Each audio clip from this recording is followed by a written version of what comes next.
Welcome to Silicon Valley Startup Success. This is week 10, and today we'll be focusing on the legal aspect of startups. A quick run through our agenda for today. We have a 10 to 15 minute topic overview, and then we'll be having our speaker Q&A session, and then the last 30 minutes is going to be dedicated to our discussion.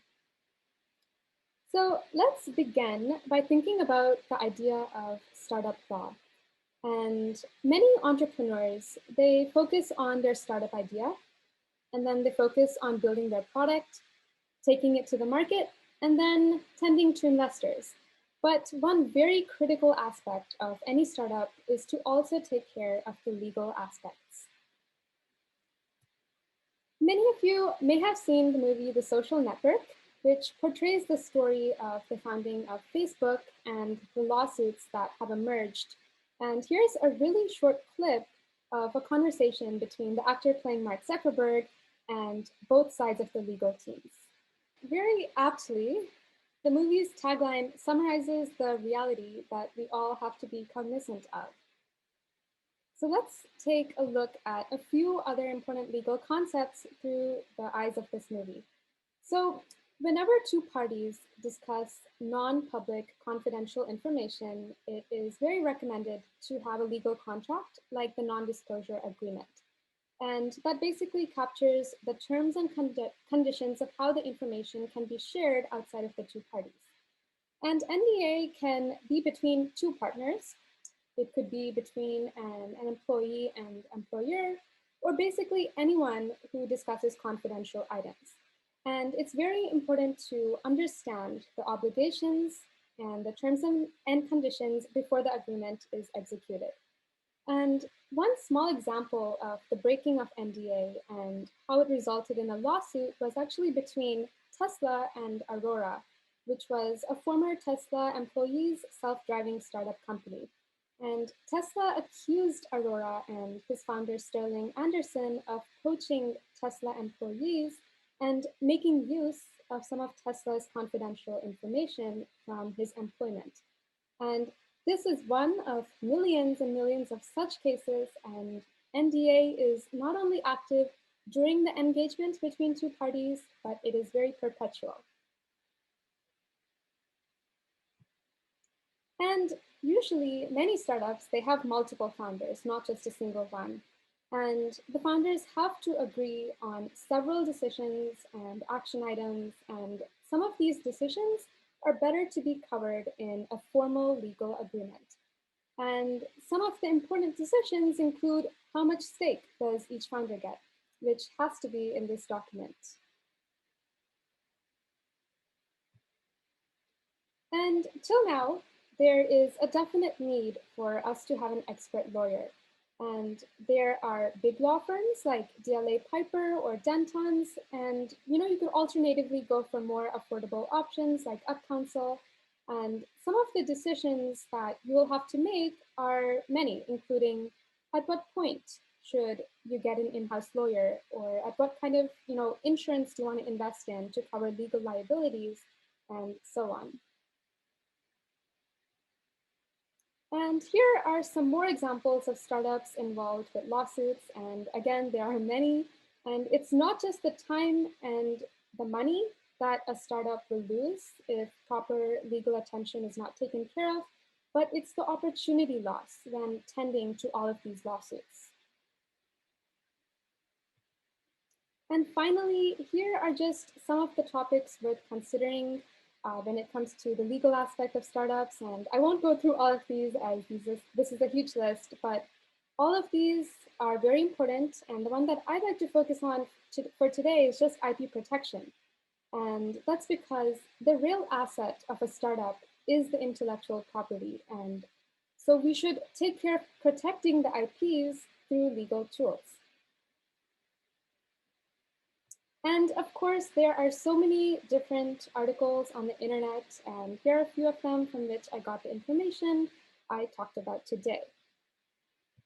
And on that note, I am so happy to introduce Sam, who advises founders, board of directors, startups, venture-backed and mature companies, and investors in a broad set of transactions.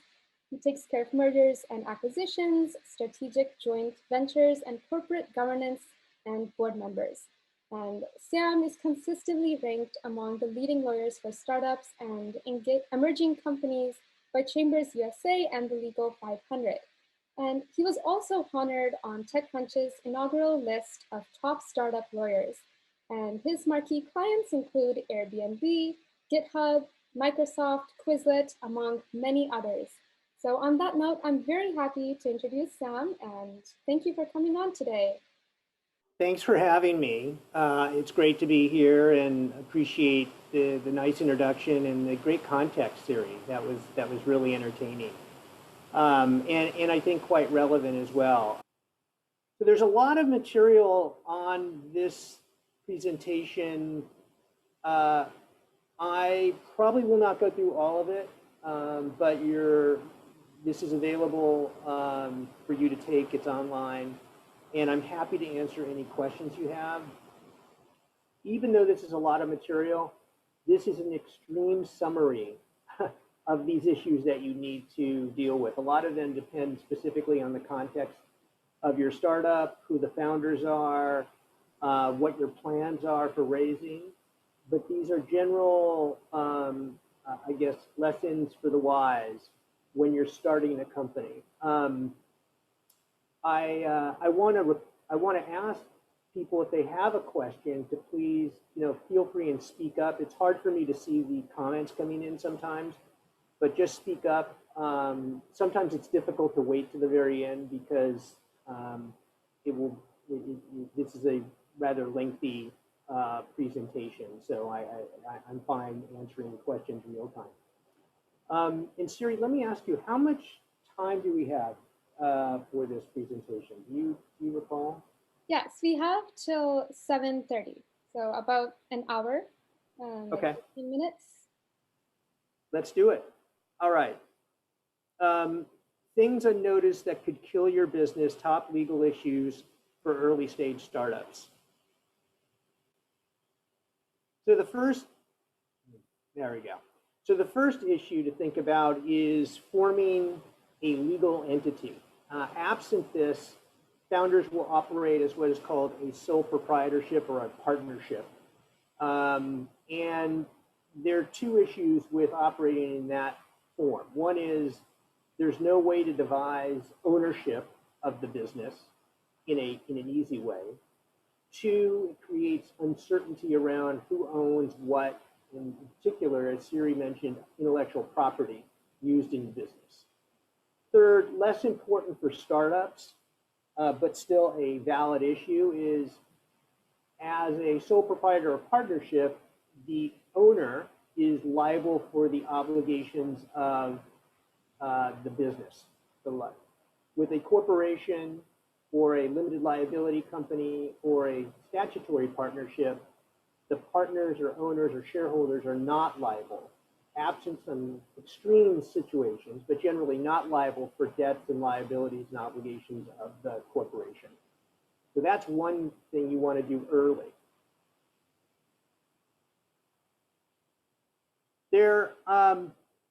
We've gone through this a little bit of why to form the entity. One is to protect the founders from liability. Second is to allocate the ownership, economic interests of the company and the founders. And third is to be a vehicle to take future investment and to house future development of IP. What types of entities are there? There's a number. Limited liability companies, which are taxed as a partnership, meaning the revenues, the profits and losses of that enterprise flow through to the owners. There's a corporation, which I'm sure everyone has heard about, which is the most common form of entity that most investors would prefer to invest in. That's why most startups are what are called C corporations. Corporations' profits and losses are not passed through to the owners. And then the third type of entity is really called a partnership, statutory partnership. all of these are limited liability entities. That is, that liabilities are confined to the enterprise. Okay. Let's focus on corporations for a second, because that is the most common form of entity that founders use to start their businesses. And oftentimes, I wouldn't say it's 100%, but often investors will only invest in corporations because there's certain requirements they have from their investors that not to invest in what is called a pass-through tax entity, like a limited liability company or a partnership. Corporations are owned by the shareholders, but they're governed by the board of directors, and then they're operated by officers and employees. As I mentioned, the liability is limited to the shareholders, really to their investment. So if you're a shareholder, you invest in a company, you don't have to worry about somebody suing you as a shareholder, absent, as I said, some extreme situations as if you're actively engaged in wrongdoing. Corporations are also taxed separately from shareholders at the corporate rate. For startups, this is usually not an issue. Startups usually acquire what are called net operating losses because they're not making profits. They're generally raise money and spend it on development and or commercializing their products. So they run big losses for years. Those losses come in handy later when the company is sold or if it eventually gets profitable. They can then use those losses to offset those profits or any gain on a sale and mitigate their taxes. But for the most part, corporations tend to accumulate these losses. So how do you form a corporation? You make a filing with the state. Corporations are governed by state law, and so we have 50 states. There are 50 different corporate codes. There are 50 states you could form a corporation. Far and away, the most popular state for forming corporations for startups is Delaware, principally because Delaware has very clear corporate law and tends to favor management. And that's why most investors prefer corporations be formed in Delaware. There are also other operating documents you need to have when you're forming a corporation, principally bylaws, which sort of spell out how the corporation is run, how the officers are chosen, how board meetings are conducted, how shareholder meetings are conducted, and so forth. I'll just mention briefly here an S corporation, which is a corporation just like a C corporation. The only difference is the tax election. They're formed the same way. An S corporation is treated like a LLC for tax purposes. So profits and losses do not accumulate at the corporate level. They pass through. There's some requirements that make these disfavored among startups, technology startups. There's only one class of stock, and you can only have a certain number of shareholders. So these are extremely unusual to find a startup formed as an S corporation. Sometimes you find it, it's relatively easy to convert from an S corp to a C corporation, not taxable. So if you want to take losses early on as a passive losses, you can do that. But for the most part, virtually all of my clients start as Delaware C corporations.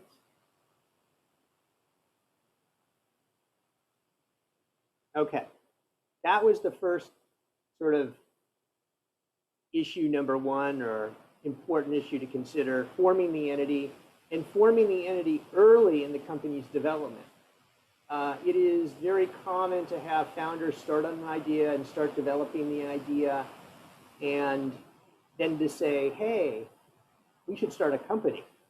And it's been 6 months and they've each developed some aspect of IP or a product, and then they've got to somehow get that IP and product into a new legal entity.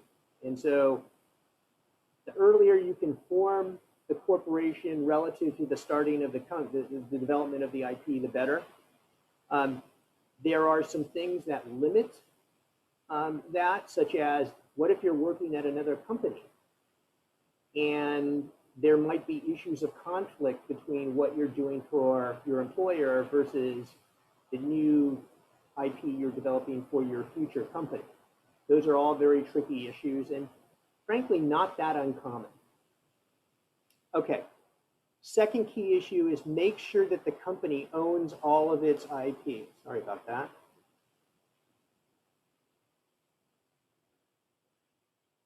Where does this come up? This comes up frequently where founders have formed a company, have started developing IP for a company. Sometimes they might be using contractors. Sometimes it just might be the founders, but they haven't formed a legal entity yet.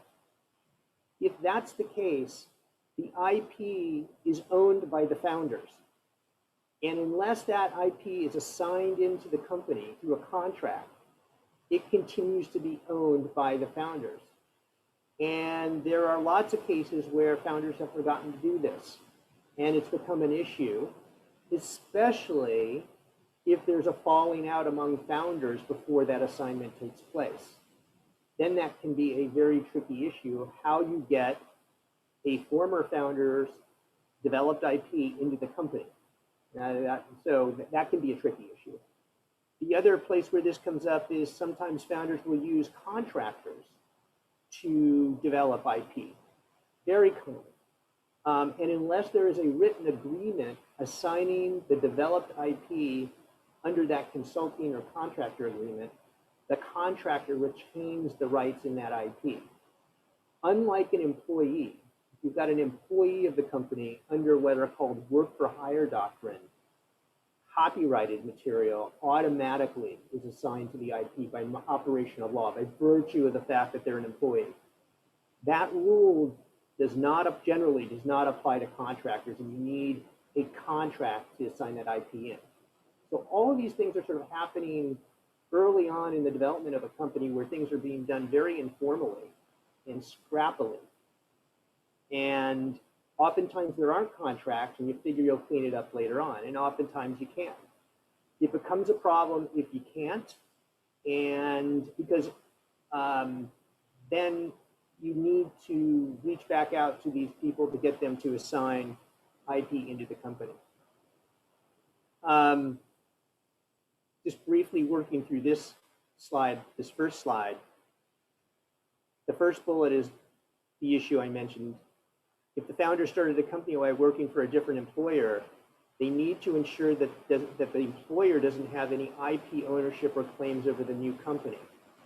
Okay, and so that can be a very, very tricky issue, and navigating how to extract oneself from a current employer while developing IP for a new company is something you need to be very careful about, because what you don't want is you don't want there to be ambiguity around that question, to the extent that if you start your new company and it becomes massively successful, then it becomes an issue of the former employer saying, do we have a claim on this IP? This probably won't be an issue early on, because either A, the former employer won't know that you're starting a new company, or they won't think that the new company has any value. But if it either gets funded or becomes successful, then this risk is ratcheted up.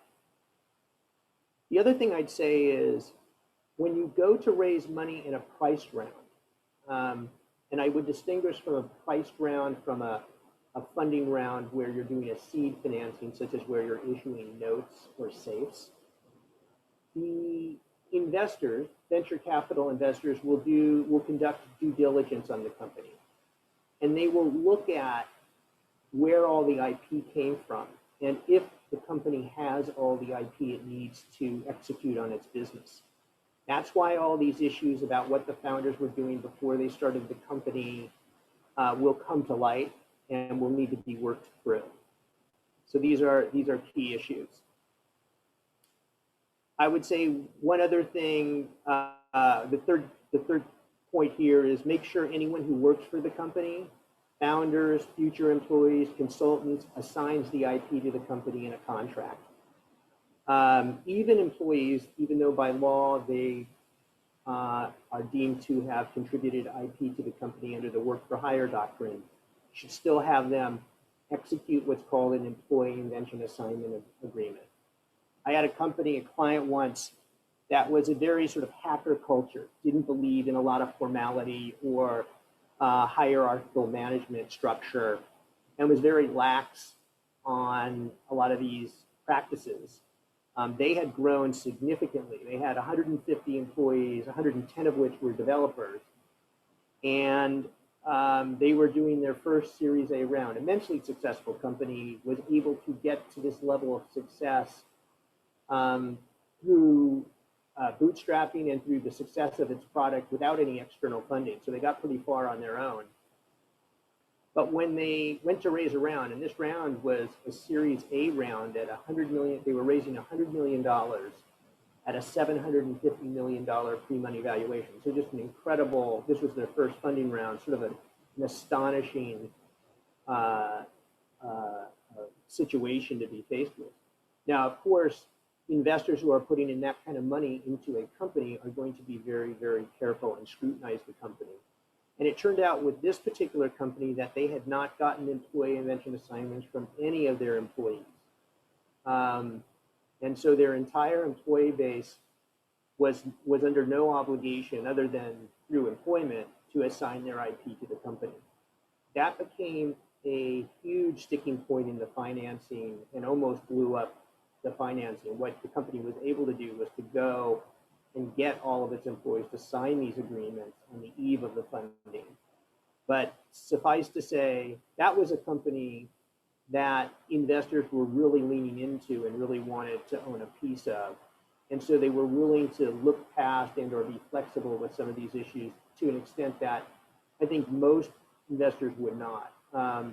Most companies don't have that kind of leverage over investors. And so if it's a more normal situation, an issue like this could blow up your funding. So extremely important. I would put this one on one of the one or two top issues to be concerned about as well. The first one being, of course, ownership among the founders, clarifying that and making sure that is clear.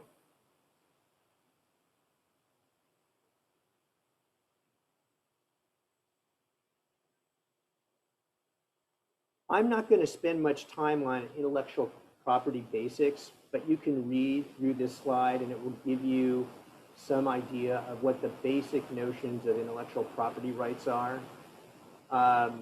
It's important to know these because to some extent the way you protect these rights are different depending on the type of intellectual property. For example, is it a patent right? Is it a trademark right? Is it a copyright? Is it a trade secret? Each of these rights protect different aspects of intellectual property, and each requires sort of a different way in which they can be perfected. We have, for instance, since we work with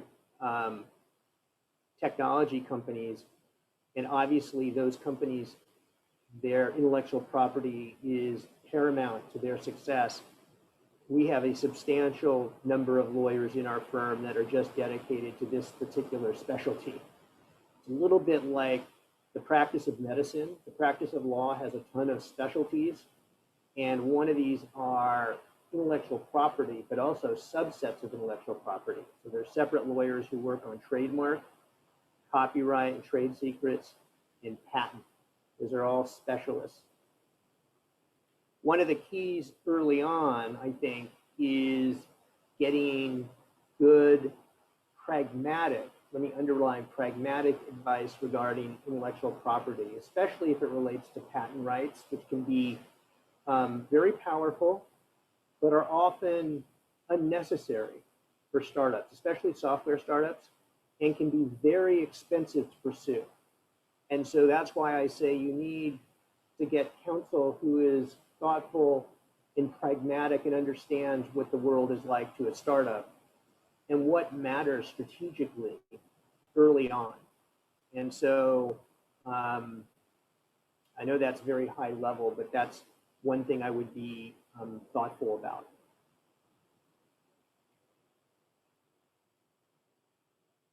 Okay, I'm going to move to the next one here. This sort of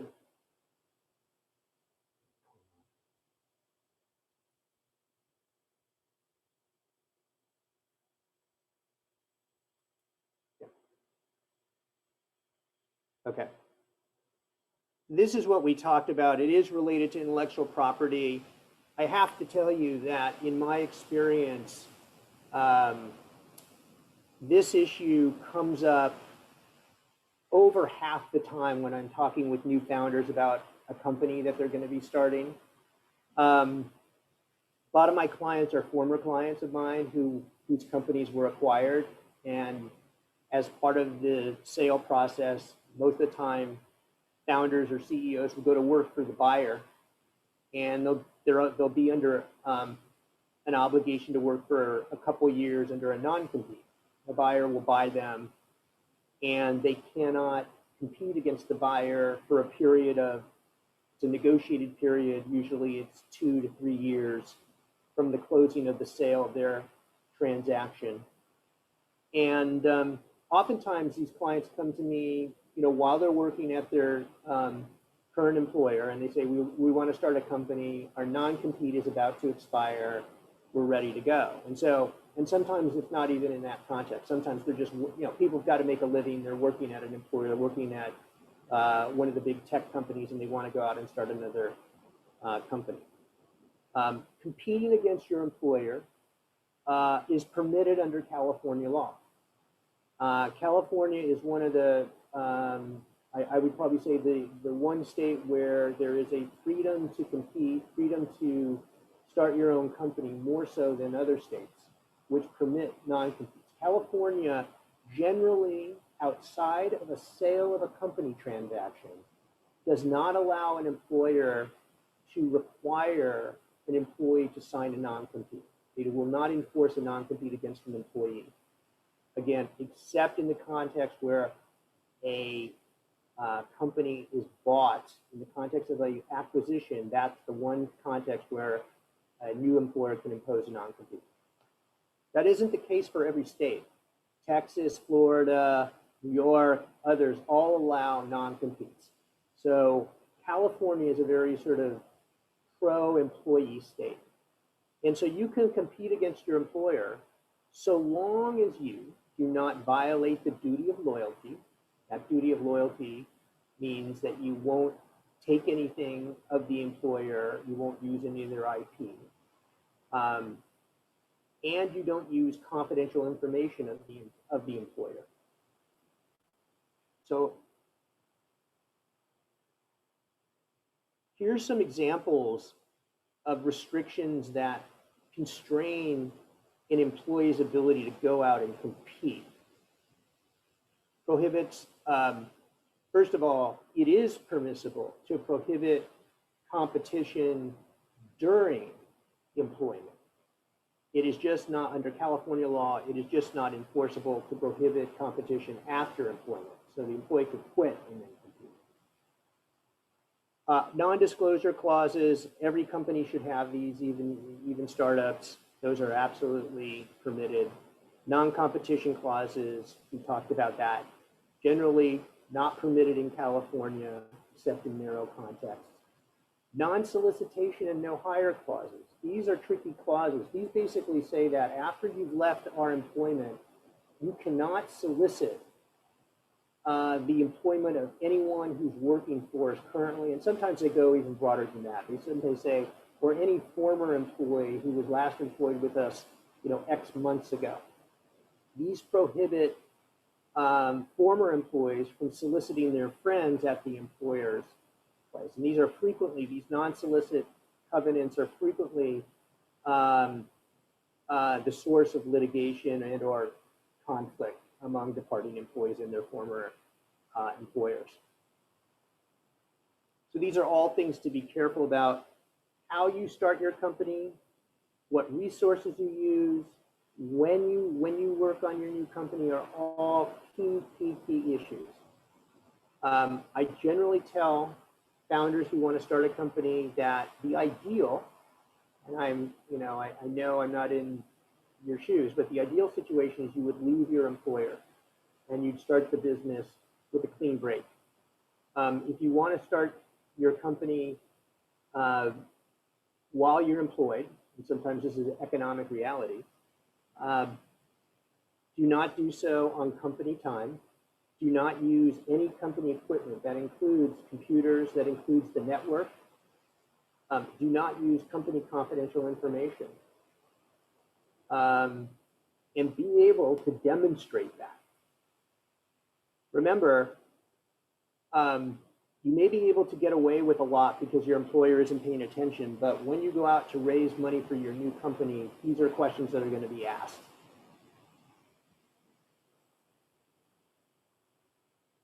All right, so this is the other key issue I mentioned, which is capitalization and ownership. There's another issue here that relates to this one that talks about founder ownership. Capitalization is a complicated way of saying the ownership of the company. Make sure that the company's ownership, who owns, well, if we're talking about a corporation, the stock of the company or stock options, is very simple. Over the last 15 years, and this has evolved over time, we are now in a period in the startup, I would say, space, that it has never been more founder friendly than before right now. There is more capital. There are more investors competing for fewer deals. There are more resources available for startups to allow them to scale very quickly in a capital efficient way and not require a lot of capital. So it's a great time to be starting a company, no question about it. And what has evolved over the last 15 years is terms have gotten more founder friendly, and founders have pushed for structures in capitalization that tend to lock in might be a strong word, but tend to protect the rights of founders and protect the ownership of founders more so than previously. Now, a lot of these types of structures add complexity to your cap table, and adding complexity to your cap table can create issues when you go to raise money.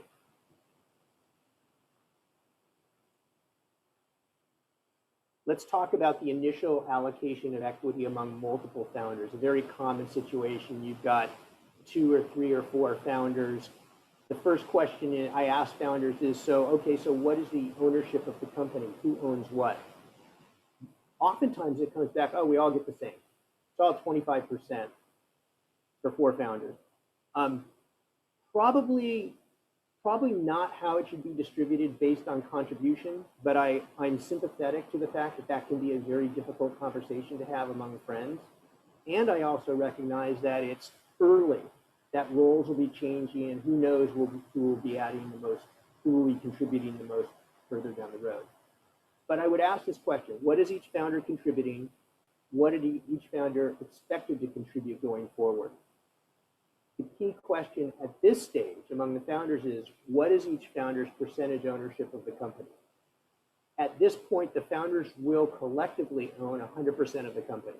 So how are you going to divide up that pie?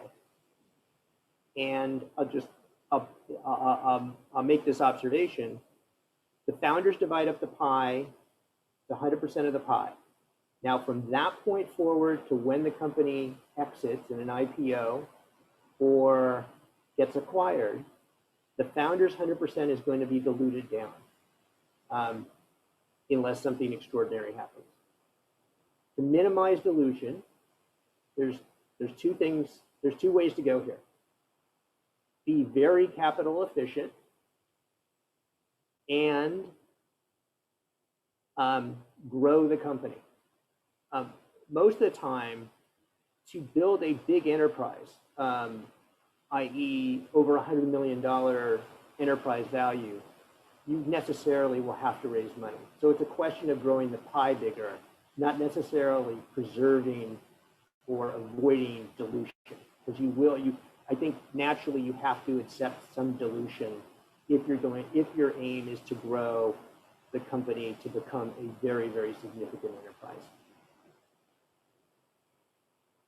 So at the time of formation, each founder, in exchange for their ownership of the company, will need to purchase those shares. Initially, the company is just a shell.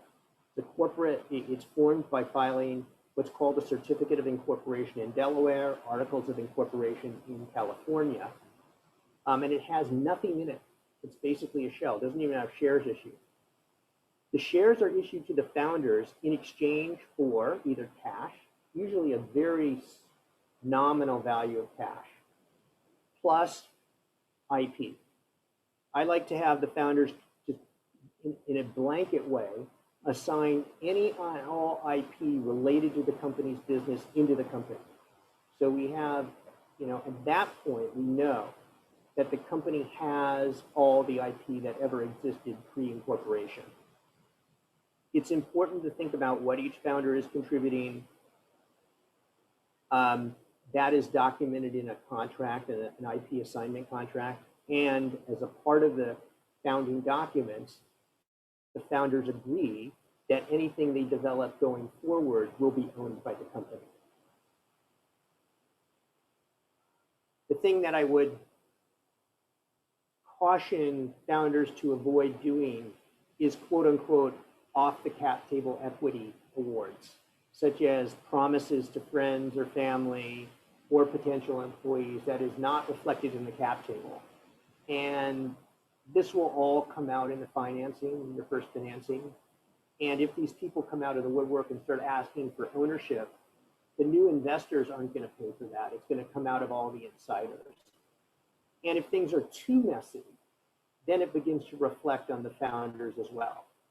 Are these founders who are capable of managing the company and so forth? So the equity, which is the ownership, which is extremely important to investors, obviously, because they are buying a portion of your company. They need to have a lot of confidence that it is accurate.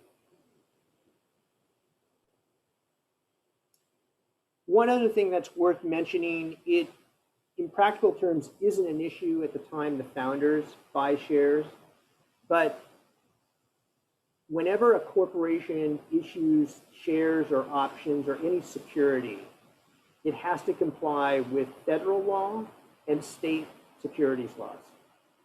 So there are two regimes of securities laws that apply to any issuance of securities.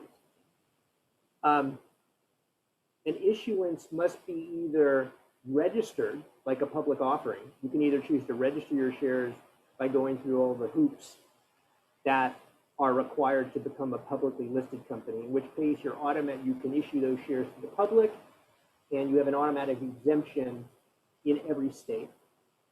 More often, all startups, though, rely on what's called an exemption from registration. And those exemptions have certain requirements. They're different depending upon the nature of the shares being issued, how many investors are involved. Suffice to say that when issuing securities to founders, to investors, to employees, you have to comply with these laws. And if you don't comply with these laws, if they're technical footfalls, there's a risk that the person getting the security or the shares will have a right of rescission. That means they can say at any point down the road, hey, I want my money back because you violated the securities laws. So this is something to pay attention to. It's technically very tricky, which is why you have lawyers who help you navigate this stuff. But and it's practically not an issue at the founding stage where there's just a few number of founders, because de facto there is an exemption that applies in those situations. I just want to point that out. It will follow you throughout the growth of your company through IPO. So here's another one that I think is very important as well. You have, let's say you have multiple founders, more than one founder, 4 founders, 3 founders. It's important to establish a set of terms among those founders. In particular, one of the most important things, and something that when you do your first price round, investors will absolutely insist upon, is that your shares be subject to vesting. How many people know what vesting is here? I guess we're not in a room, so people can't raise their hand. Briefly, vesting is effectively, for instance, the corporation sells 1,000 shares to Siri at formation of the company. In exchange, Siri is going to assign the IP for the company into the company, and he's going to pay us $10 for those shares because the purchase price is very low. And her co-founder cuts the same deal, gets 1,000 shares. Vesting would say, well, Siri, since we're just starting the company now, we want to make sure that you stick around because you could leave. Those shares were fully vested. You could walk out the door the next day and take your 1,000 shares and you'd own 50% of the company. Now, it's true we could issue more shares in the future to dilute you down, but that would dilute the remaining co-founder and others who stay at the company as well. So what we're going to do is this. We're going to say that your shares are subject to a buyback right in favor of the company at the original purchase price. So the company can buy back those shares. On day one, it could buy back 100% of those shares if you stop providing services to the company as an employee or an officer. That right, which is 100% on day one, though, will lapse over time. So if you stay for a year, we're gonna say that those shares will vest over 4 years, which is very standard. You will have a 1-year cliff, which means none of the shares vest until the first year anniversary of your employment date. But on that first year anniversary, 25% of the shares will vest. And then thereafter, on each month, for the next 36 months, a pro rata portion of the remaining shares will vest until you're 100% vested. Now, if you leave or if you're fired at any point in time, the company can then buy back those unvested shares at the original price, which was a very low price. That is called vesting, and that is designed to incentivize founders to stick around. It's also designed to compensate the remaining founders if a founder decides to leave the company early and pursue something else. There's been I've been in and advised companies where founders have not had vesting, and a founder has ended up leaving with a substantial amount of stock, and that actually can sink the company, can make it unfundable. And that's why this is an important issue. It's not relevant if there's one founder, you could have all the shares 100% vested. But if there's more than one founder, then you have to think about what's fair as between the founders.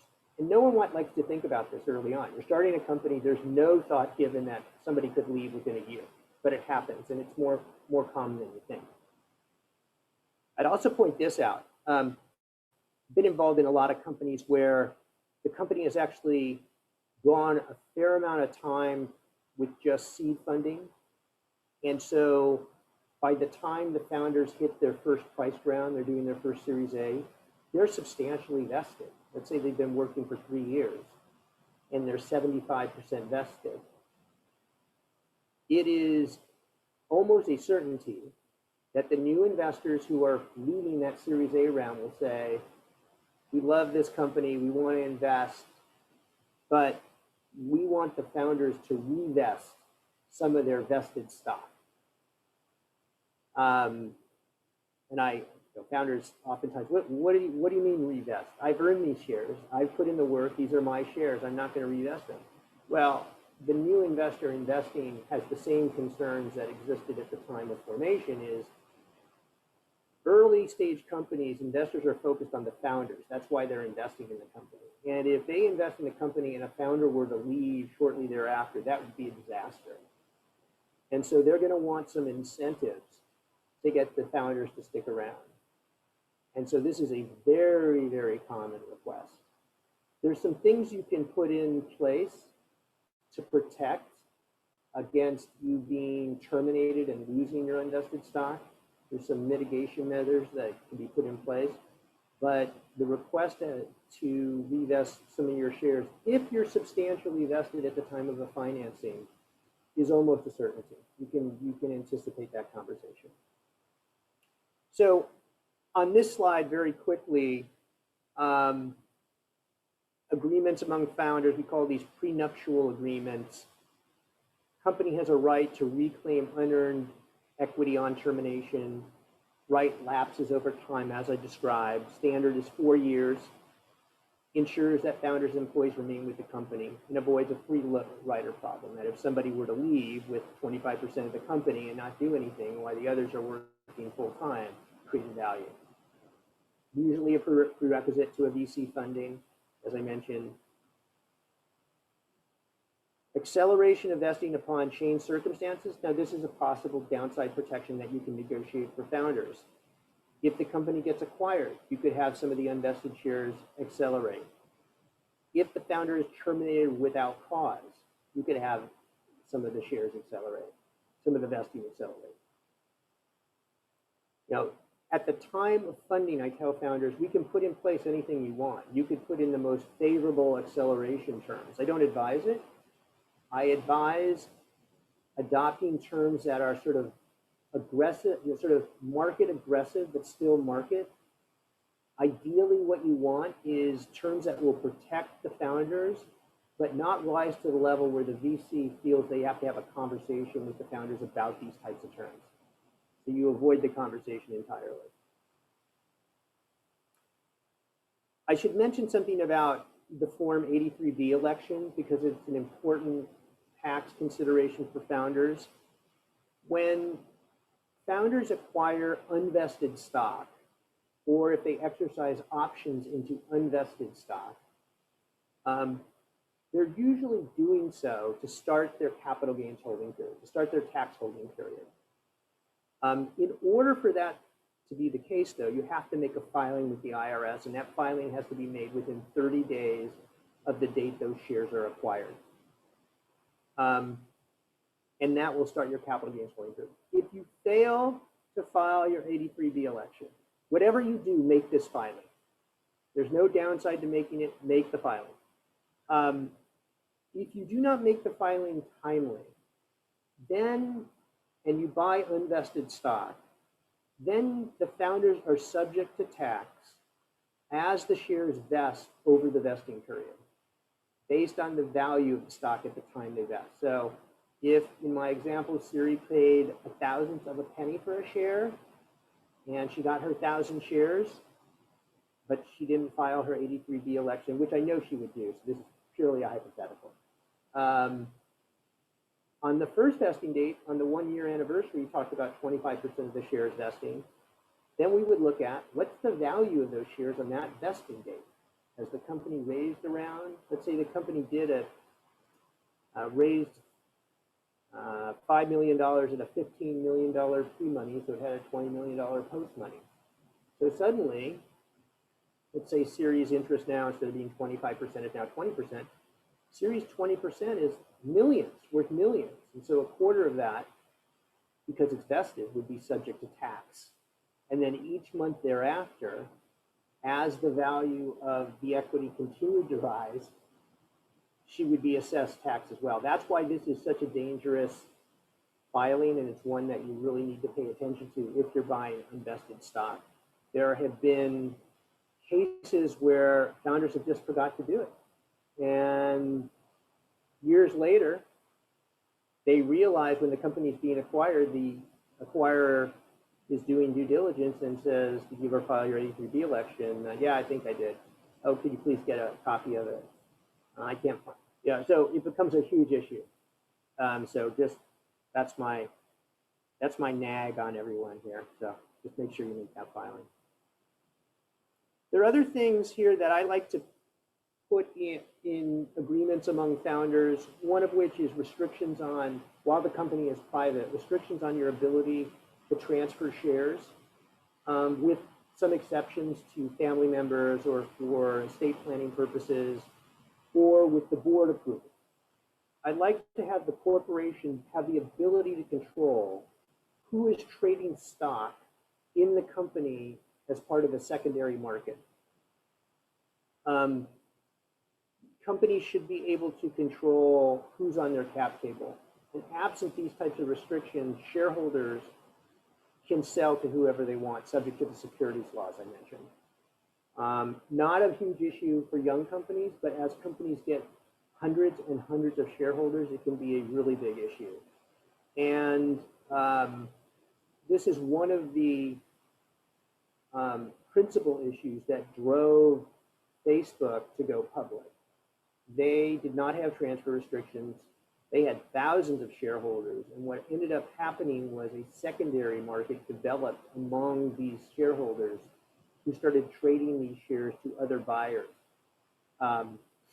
It was a private market, it wasn't public, but it created all sorts of problems for Facebook, and they ended up, because they couldn't control the identity or the number, importantly, of shareholders, they ended up getting so many shareholders that it tripped them in to having to register as a public company.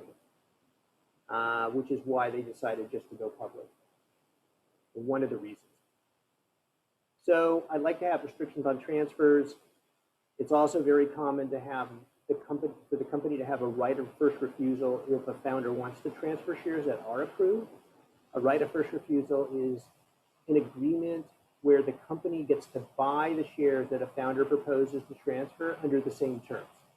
So Founder X is going to propose to transfer the shares to a buyer because he or she needs extra capital. The company can come in and say, well, we're actually going to buy those shares.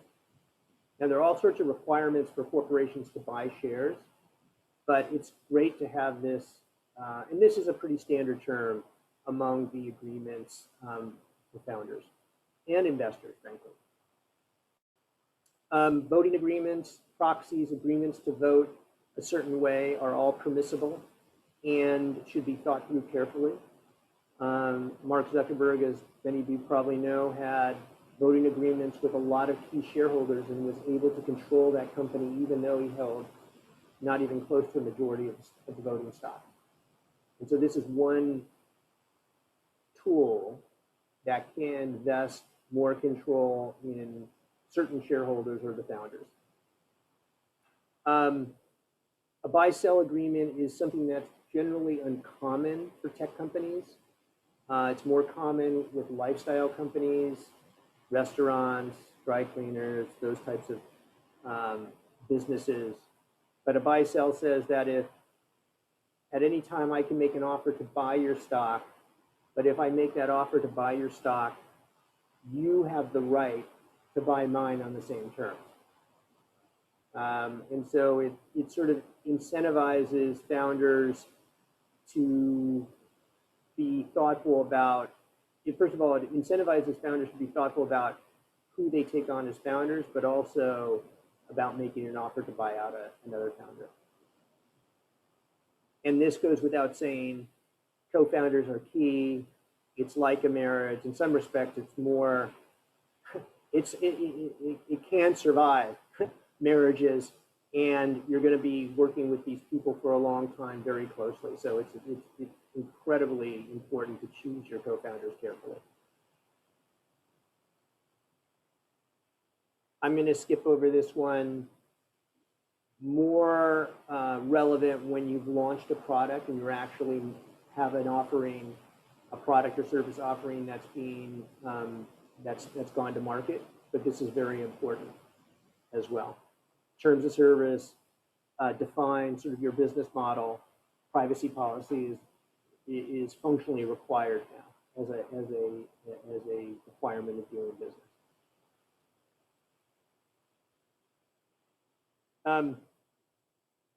So recruiting and retaining key employees. John Doerr once said, and John Doerr is one of the, he's not quite the founding partner, but he is a legend among venture capitalists at Kleiner Perkins. But he said that this was in, I think, the 90s, and it's more true today. The key number one role of an investor is to help the CEO and management hire and retain employees. In the environment where you all are studying, San Francisco, Bay Area, Silicon Valley, the competition for talented employees and developers is at an all-time high. And so this effectively will determine whether or not your company is a success or not. Do you have the ability to recruit and retain employees to fuel the growth and the development of your company? Very, very, very important. How do you do that? It goes without saying that startups generally don't have a lot of cash, so they can't compete against the Googles and the Facebooks and the Twitters of the world, but they do that through equity. What they do have is tremendous upside value in their equity, because the equity early on is relatively cheap, but will appreciate greatly in value.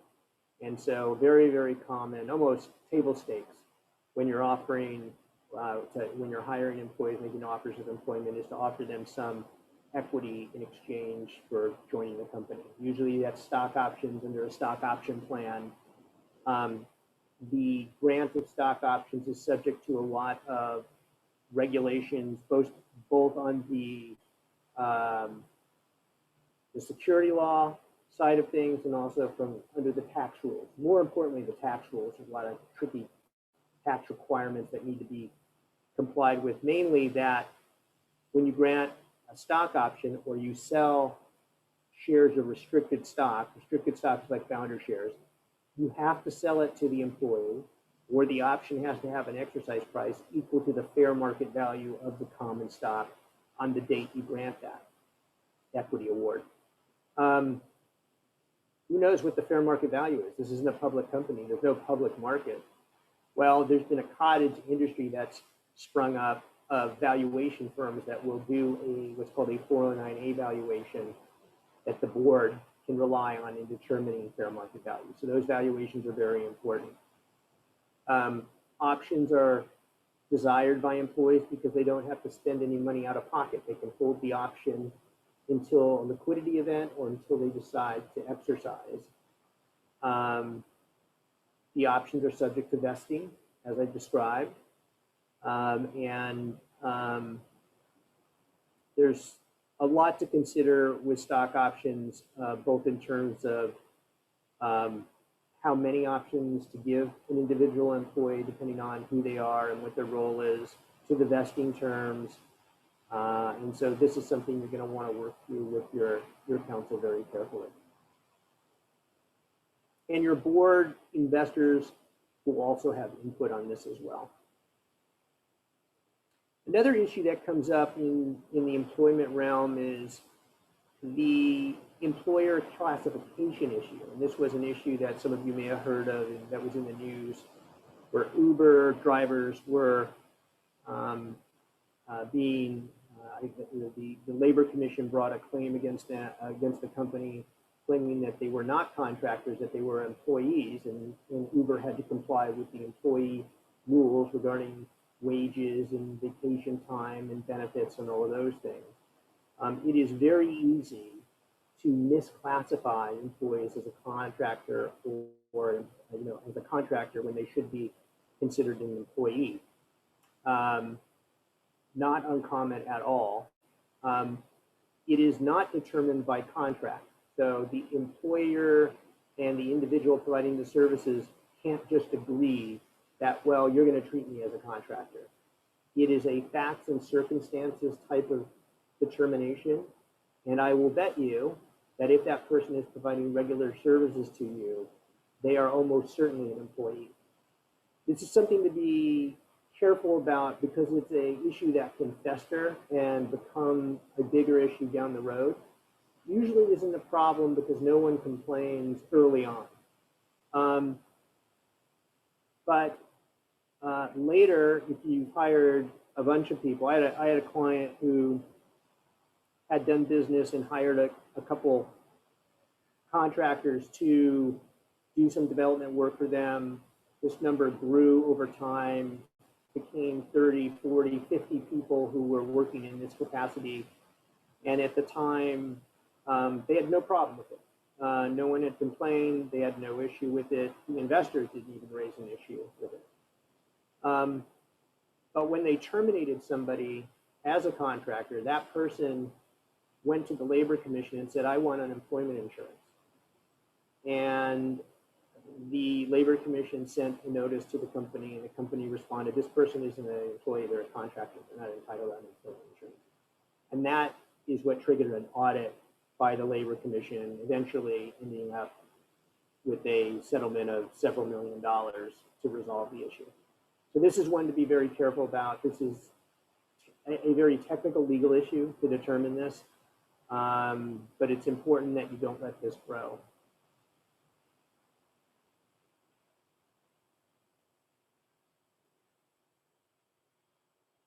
We talked a little bit about this, about creating too much complexity or structural controls very early on.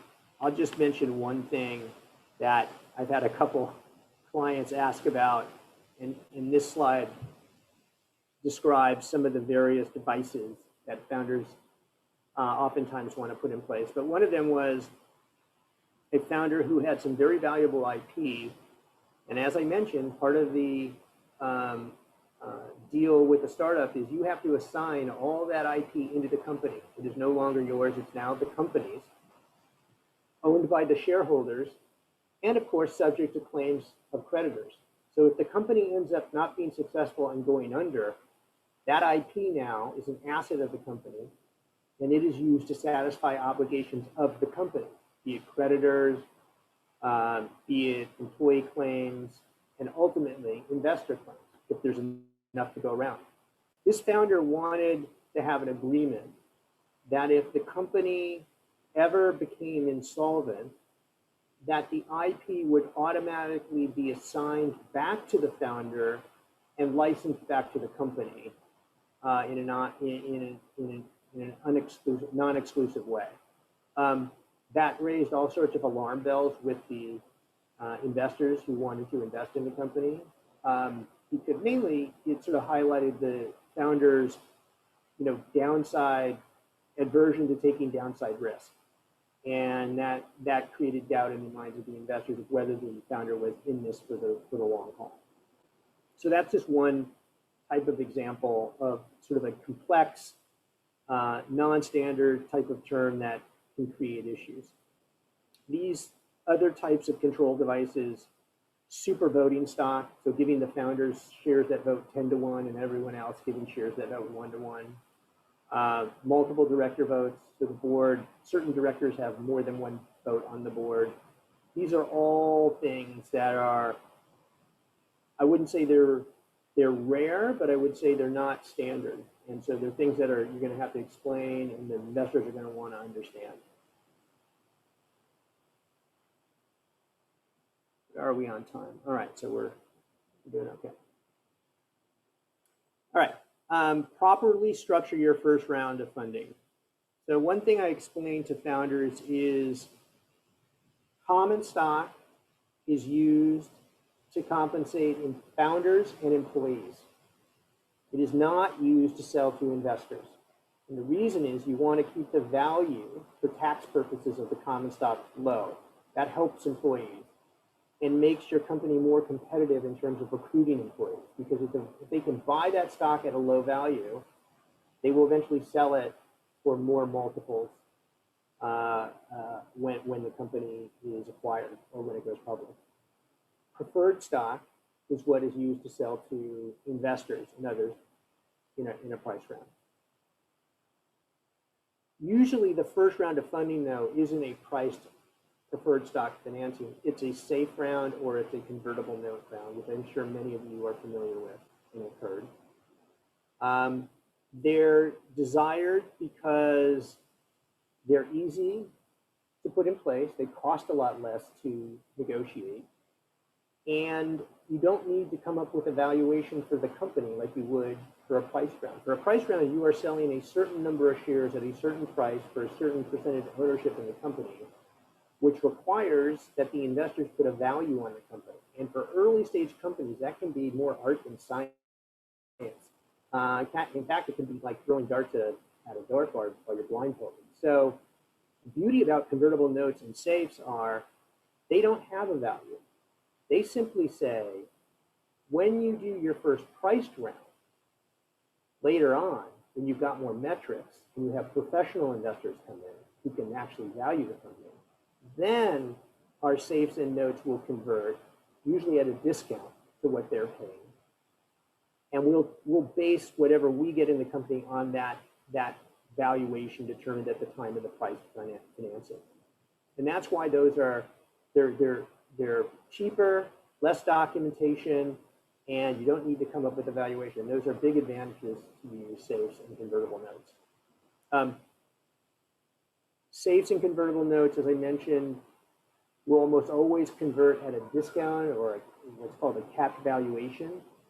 So if you raise money in a financing at a $20 million pre-money valuation and your safes and notes have a $5 million cap, your safes and notes will convert at a $5 million valuation. So they get the benefit of that lower valuation and so forth. Sort of an adjunct, sort of the next level of complexity beyond safes and notes is what's called Series seed stock. It is preferred stock, but it's a very simple form of preferred stock. It was actually designed by Fenwick about 10 years ago to allow for founders to raise a price round more cheaply than doing your traditional Series A financing, which comes with about 150 to 200 pages of documents. I would say 100 pages of which are simply not relevant to startups. And so the Series C came into existence, a stripped down version, can be done more cheaply than a Series A round, but is a price round, and you do have to come up with a valuation for the company. All right, so I will pause here. We have 10 minutes. I'm willing to stay longer if there's enough questions, but which I'm happy to answer now if anyone has any questions. But here's the list we just sort of buzzed through. Yeah, thank you so much, Sam, for sharing like the 10 things to watch out when starting a company. I think properly taking care of the legal elements is very important. So students, as always, feel free to raise your hands and ask questions if you have any. I will break the ice and I will ask one of my own questions, actually. So the first one, Sam, is if we have novel ideas in our startups, should we spend efforts to get a patent, or rather see if that idea works and then apply for the patent later? Yeah, it really depends. To get to the answer to that question, we would have to sit down probably for 45 minutes and sort of talk through what your idea is and what the plans for the company are. I would say that if you're developing, like if you put a gun to my head and said, no, we're not going to spend 45 minutes, I need an answer now, yes or no, and your company was a software company, I would say probably not. I would say it's probably a patent protection for software. One is limited. It's limited by fairly recent case law. But even aside from that, just the amount of dollars you would spend prosecuting that patent. It's one thing to sort of file a provisional patent, which will cost $3,000 to $4,000, but the sunk cost of actually prosecuting that full patent is much more. And the chances that that actually provides some value that investors and an acquirer would care about are pretty small. So I would say probably not. If you're into chip design, material science, life science, drug discovery, let's talk. Then I think it's much more likely that it could have a profound impact on the value of your company.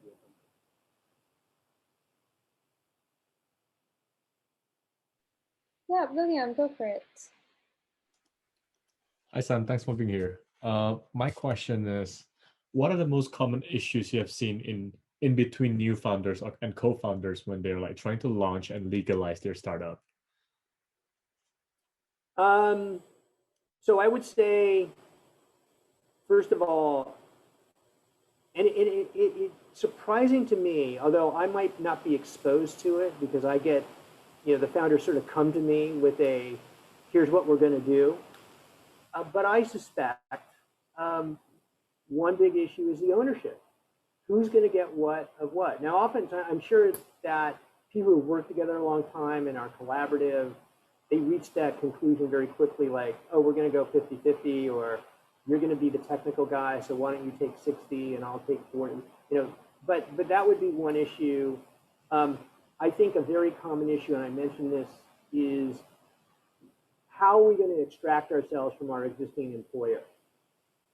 Now, if you're coming out of a university, and I actually have a PhD who's starting a company out of Berkeley right now, and there can be some tricky issues around navigating the relationship between the university and either the professor or the employee of the university. It's sort of the same issue, but there's some different overlays.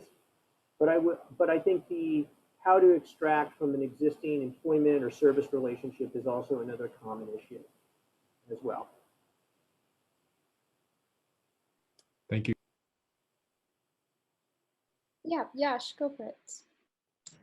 Hi, first of all, lovely discussion. My main question is, working with founders, you develop, the initial breakdowns of shares. How do you navigate through a situation where you believe that a founder is not as equipped as you initially thought, or not kind of implementing as much work as they initially were kind of meant to for the team? How do you navigate through such a situation where you've already kind of split up equity, drafted the kind of founder structure and everything? Yeah, it's a great question. I think, this is an area where there's sort of a similar set of issues that come up later in a company as well, where if a founder has grown a company successfully for many years and suddenly now it's a huge enterprise, but the founder is not the best person equipped to run a massive billion-dollar company, right? And there needs to be a transition. So those are, where I was going with this is, I think that is a very difficult conversation to have with the founder, because I think being emotionally sensitive and having a high EQ about how you deal with that. Oftentimes, transitions are made by giving that founder a different role in the company. So maybe you're not the CEO, but maybe you're the head of product, or maybe you're the CTO or some other role. So being creative about finding the right niche so that they can be successful. I think what you don't want is you don't want a blow up among founders, because that is incredibly destructive and just hurts everyone at the company. So it's a tough one. It's a relationship type question and how you navigate that. Once you've done that, figuring out the structure, the ownership, how the shares are going to be transferred or repurchased, that's all technical and can be figured out. The hard part is the part that the founders have, is sort of navigating that among themselves, or the board has. Thank you. Yeah, William, you can ask your question. Hi again. My question is, so I'm working with a consultant right now. He's kind of our co-founder. We talked about it already. And I mentioned to the part where, we need to sign an NDA. We are a team of three, one co-founder, one founder, and one consultant. He's also the co-founder. And he mentioned this. This is what he said. An NDA is just a paper. And then it's not so enforceable. Like, what is your opinion on that? Especially when at the early, yeah. And there's no company formed yet. Not yet, yeah. It's just the three of you. Mm-hmm. So it's a contract. I mean, so an NDA is just a contract that says he wouldn't disclose confidential information, right? And that contract would run to maybe you and the other founder. So you and the other founder would have the ability to enforce that contract against him. It's enforceable. I think it doesn't cover IP, right? So although he would be under a confidentiality obligation, he would still own the IP, unless there's a contract assigning that IP to the two of you, he still owns that IP. This is a classic reason, and thank you, William, for bringing this up. This is a classic reason of why you want to form an entity. You know, so everyone can contract with the entity. He would sign a contractor agreement that would have him assigning in all this IP. He would agree to a confidentiality provision. The two founders would do the same. So that's my 2 cents on that one. All right, thank you. And I have a follow-up question. I know there's a lot of like filing of paperwork online generator out there. Do you have like one that you recommend for, like, you know, a new startup with no money? Yeah, so there's a lot of technical things, and we work with founders who have done that, and they come to our firm when they've gotten a little traction. So Clerky is one that has done that. So that's one. I think Stripe has a service as well where you can do it as well. That's fine. I think I would say 50% of the time, founders who do that, we have to end up fixing things, you know. So, but usually there's something. It's not the end of the world. But I will say this: file the 83B election. Do not forget that. But yeah, those are two that come to mind. All right, thank you. Sure. I have another question. So how do patent laws work internationally? So if I get a patent in the US, like how can I ensure that in France, suppose the idea is not copied? So how does that work? There's a different set of patent rules in France, and then there's a treaty as well. And oftentimes, if you want to file for patent protection in another jurisdiction, you have to go ahead and file in that jurisdiction. So it is possible to file for patent protection in the US, but not in France or the EU or in China. Patent rights protect against somebody else using the innovation. So you can exclude somebody else from using the innovation in a market, in a given market. So in the US. And so you usually want patent rights in the market in which you're going to commercially exploit the technology or the innovation. You usually don't want patent rights, or they're not as valuable if it's in the jurisdiction, for instance, where you're making the product. We're fabricating our product in, you know, France, but we're selling it in the US. We've got patent rights in France. You can't use the technology in France. We can exclude that, but we don't have any patent rights in the US. People are free to use it. So there's a lot of strategic thinking that goes into whether to patent, but also the scope of your patent rights and where to patent as well. All right. Well, thank you so much, Sam, for taking the time. My pleasure.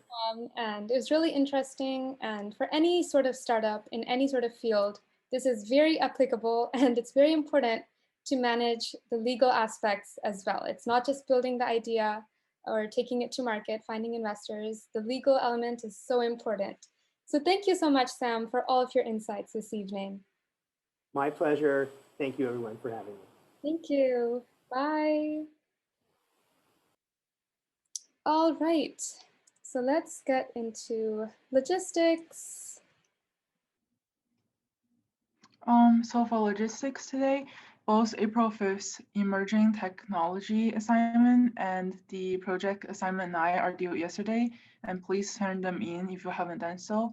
And then the legal assignment is due this Sunday on April the 18th.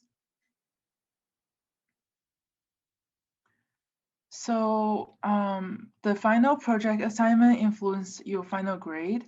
And if you do not submit or does not show any effort, you will receive automatically a not pass for this course. So please share your recording with us via a Google Share folder. Make sure the link works. And if you're not selected to participate on demo day, we will grade your recording. And if you are selected, we will grade your presentation on demo day for your actual performance. But still submit the recording since we will go through a selection process. And you also need to submit your pitch deck along with the recording. And keep in mind that the demo day will be on April the 26th. The assignment is due on April the 22nd on 11:59 p.m. PDT, and no late assignment will be accepted. Also, the email notification that you are selected to participate on demo day will be sent out on the 23rd.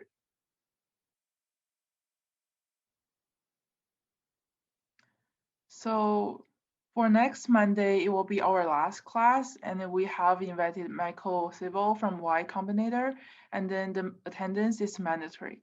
So Michael will come at 7 to 8 p.m. PDT, and he will give a closing talk around 20 minutes, and the last 40 minutes is served for a Q&A session.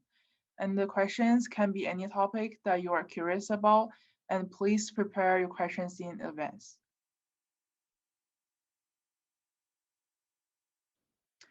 And then we have a future Decode speaker series coming up, which will be on Wednesday, April 21st from 6 to 7 p.m. PDT. And please join us and to learn about the overall industrial insights and essential advice from Henry, who is the CEO and co-founder at Zoom Info, which is a leading go-to-market intelligence solution for more than 16,000 companies worldwide. And here is the attendance form for today. Please scan the QR code, and the passcode is pink. And I will also send out the link through the chat box.